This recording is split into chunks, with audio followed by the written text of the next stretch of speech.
Welcome to today's video. Have you ever thought about what would happen if Google just stopped working? Think about it. No Gmail, no Google Maps, no YouTube. It's a reality we've faced a few times, and the impacts are striking, leaving millions scrambling for alternatives.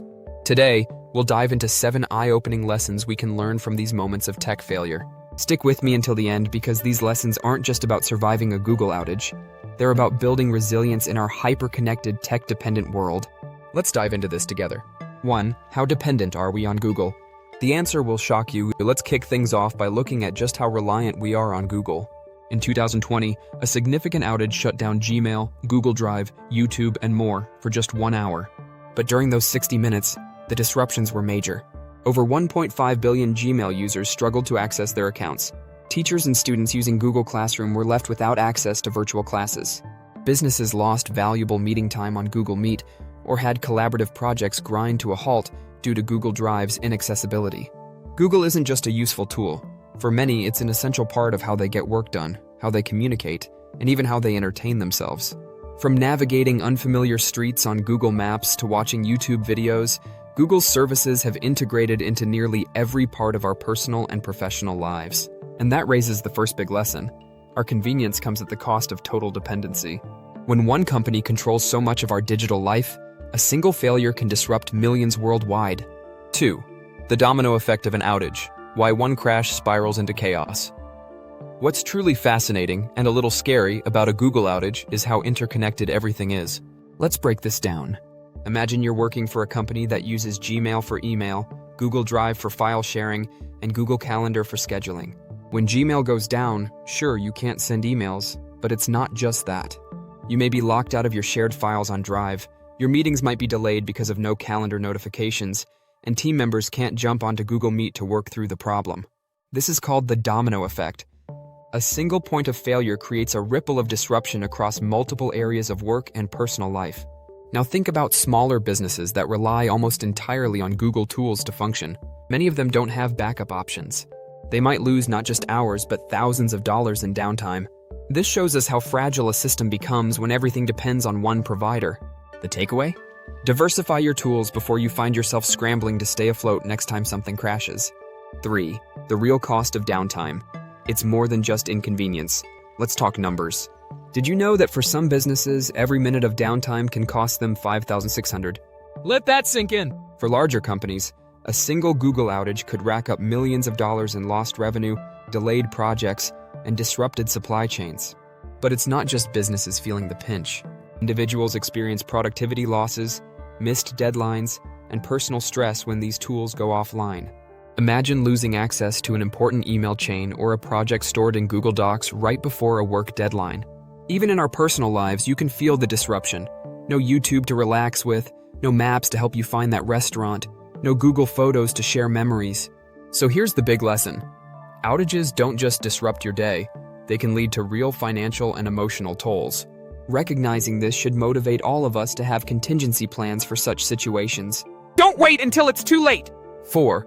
Google's system isn't foolproof, and that's okay. You might be thinking, well, doesn't Google have some of the smartest engineers behind the scenes? You're absolutely right.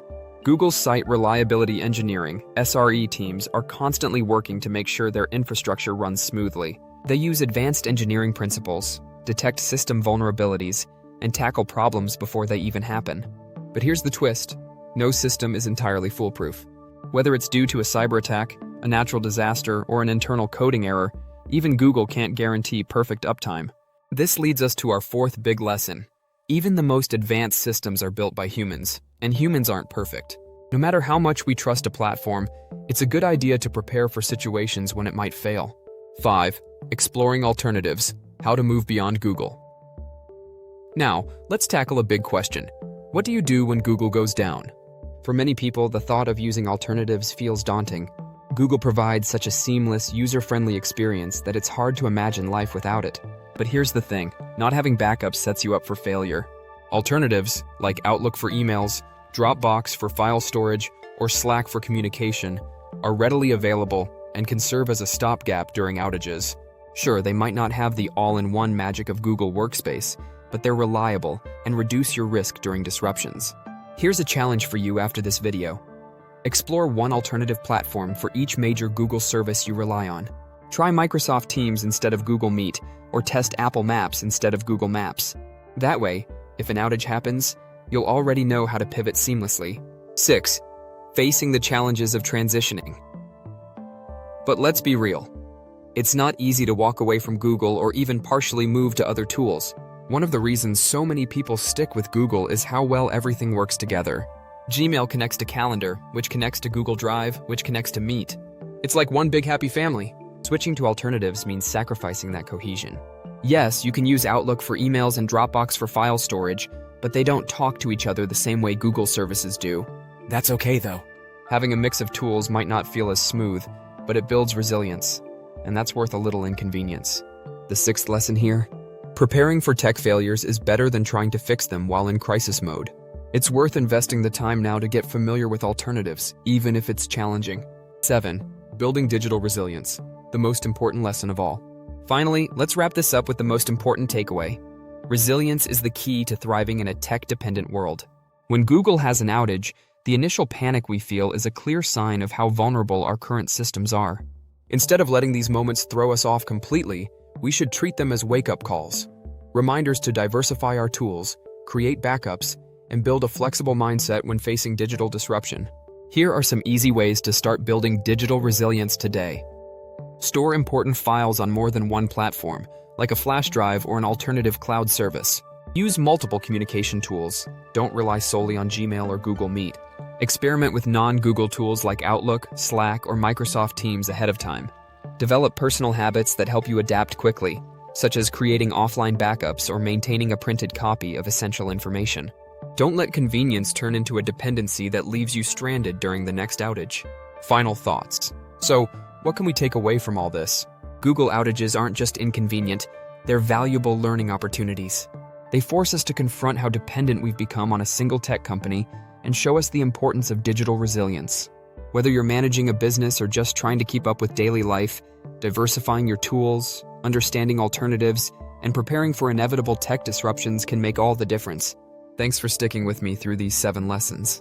Now I want to hear from you. What's been your experience during a Google outage? Have you already explored alternatives, or are you thinking about it now? Share your thoughts in the comments below, and let's keep the conversation going.